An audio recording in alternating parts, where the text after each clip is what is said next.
ప్రభుత్వం యొక్క ఆదేశాలు మరియు గౌరవ జిల్లా కలెక్టర్ ఆదేశాల క్రమం మనము మోర్తాడు మండలంలోని మన తిమ్మాపూర్ గ్రామంలో ఈరోజు ఈ గ్రామ సభ నిర్వహించుకుంటున్నాము. ఈ గ్రామ సభకి మండల స్పెషల్ ఆఫీసర్ గారు, అదేవిధంగా తహసీల్దార్ గారు, చైర్మన్ గారు, ఎంపీఓ గారు, మా డిప్యూటీ తహసీల్దార్ గారు, తర్వాత ఇతర పంచాయతీ సిబ్బంది, రెవెన్యూ సిబ్బంది, ఈ కార్యక్రమానికి చేసినటువంటి తిమ్మాపూర్ గ్రామ పెద్దలు, తర్వాత మహిళా మండలు, తర్వాత ప్రింట్ ఎలక్ట్రానిక్ మీడియా మిత్రులు, పోలీస్ సిబ్బంది అందరికీ నమస్కారములు. మనకి రాష్ట్ర ప్రభుత్వం యొక్క ఆదేశాల క్రమం ఈ 4 స్కీమ్స్ ఏవైతే ఉన్నాయో, రైతు భరోసా, తర్వాత ఇందిరమ్మ ఆత్మీయ నేస్తము, అదేవిధంగా రేషన్ కార్డ్స్, ఇందిరమ్మ ఇల్లు, ఈ 4 స్కీమ్స్ సంబంధించి మీకు అందరికీ ఇందిరమ్మ ఇళ్ళకి సంబంధించినటువంటి మీ గ్రామంలో పంచాయత్ సెక్రటరీ దాదాపు 1.5 మంత్ నుంచి ఎవరైతే అప్లికేషన్స్ పెట్టుకున్నారో వాళ్ళకి సంబంధించినటువంటి ప్రతి ఇంటికి తిరిగి కూడా ఫొటోస్ తీశారు, మీకు అందరికీ విషయం తెలుసు. సో ఈ 4 స్కీమ్స్ ఏవైతే ఉన్నాయో లాస్ట్ 4-5 డేస్ నుంచి ప్రతి గ్రామం వారీగా అగ్రికల్చర్ డిపార్ట్మెంట్ నుంచి, ఇటు రెవెన్యూ డిపార్ట్మెంట్ నుంచి, పంచాయతీ డిపార్ట్మెంట్ నుంచి ఈ 3 శాఖల సమన్వయంతో ఎంక్వైరీ అనేటువంటి చేయడం జరిగింది.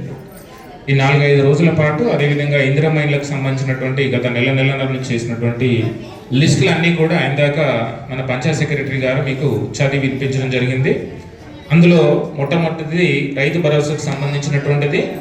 మన తిమ్మాపూర్ గ్రామంలో ఉన్నటువంటి మొత్తం దాదాపు 3492 ఎకరాల్లో 26 ఎకరాల 14 గుంటలు నాన్ ఎరబుల్ అగ్రికల్చర్ ల్యాండ్గా వీళ్ళు గుర్తించడం జరిగింది. అంటే వ్యవసాయం చేయడానికి యోగ్యం కానటువంటి భూమి. సో ఈ ల్యాండ్ తప్ప మిగతా ల్యాండ్ అంతా కూడా వ్యవసాయానికి యోగ్యమైనటువంటిది అనేటువంటిది వీళ్ళు చెప్పడం జరిగింది. సో దీని మీద కూడా ఎవరికైనా ఏమైనా ఆబ్జెక్షన్స్ ఉంటే, అంటే రాష్ట్ర ప్రభుత్వం యొక్క ఆదేశాలు ఏంటంటే వ్యవసాయానికి యోగ్యమైనటువంటి ప్రతి ఎకరానికి, ప్రతి సెంటు భూమి కూడా మనకు రైతు భరోసా స్కీమ్ అనేటువంటిది ఏదైతే ఉందో అది ఇవ్వడం జరుగుతుంది అనేటువంటి తెలుసు.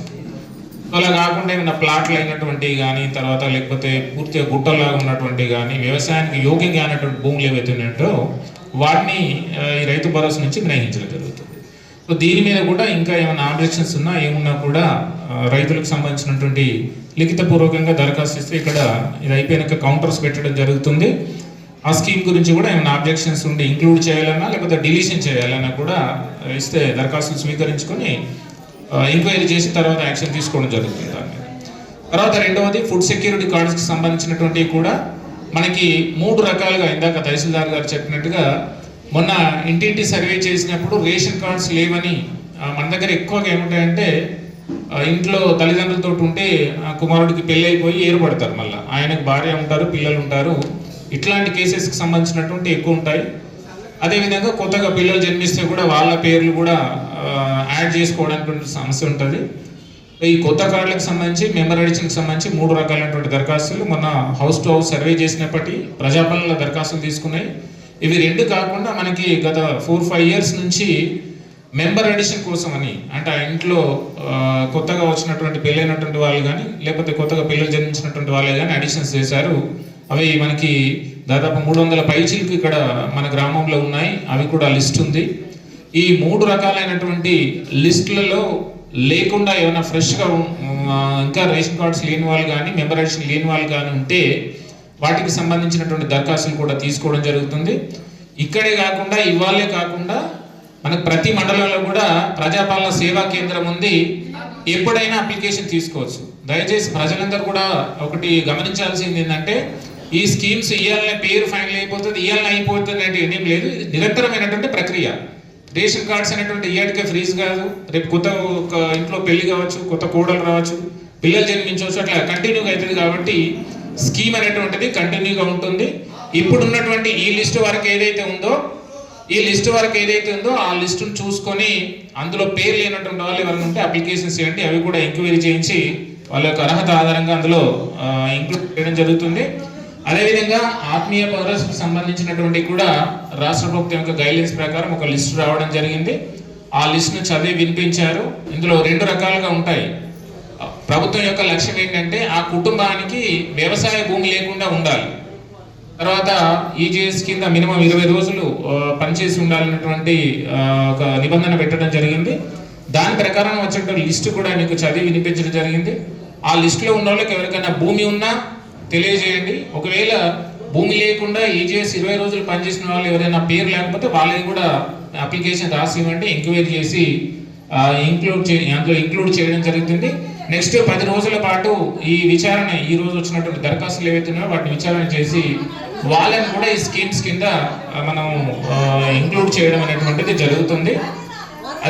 అమ్మ కూర్చోండి, ఒక్క నిమిషం కూర్చోండి. తర్వాత ఇందిరమ్మ ఇళ్లకు సంబంధించి కూడా మన దగ్గర సుమారుగా 278 మందికి మనకి సర్వే సమయంలో ఇల్లు లేవని ఐడెంటిఫై చేయడం జరిగింది. ఇందులో దాదాపు 170 మందికి మనకి ఓన్గా వాళ్ళకి ఇల్లు కట్టుకోవడానికి జాగాలు ఉన్నాయని తెలిసింది. అదేవిధంగా 108 మందికి సొంతంగా ప్లాట్లు లేవనేటువంటిది ఇంటింటికి తిరిగినప్పుడు తెలిసింది.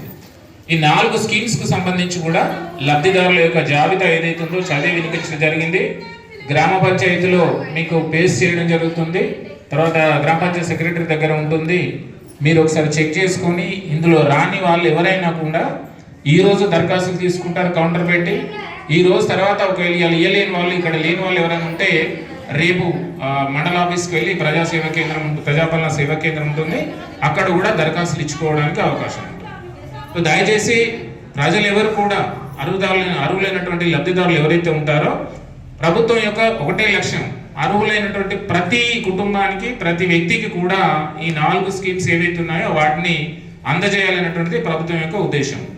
కాబట్టి దయచేసి అంటే గ్రామంలో ఉన్నటువంటి చదువుకున్నటువంటి వ్యక్తులు కానీ, ఎందుకంటే గ్రామీణ ప్రాంతాల్లో కొంత నిరక్షరాస్యులు ఉంటారు, వాళ్ళకి ఏ స్కీమ్ కింద అప్లై చేసుకోవాలి, వాళ్ళ పేరు ఉందా లేదా అనేటువంటి తెలిసేటువంటి అవకాశం లేదు. చదువుకున్నటువంటి యువకులు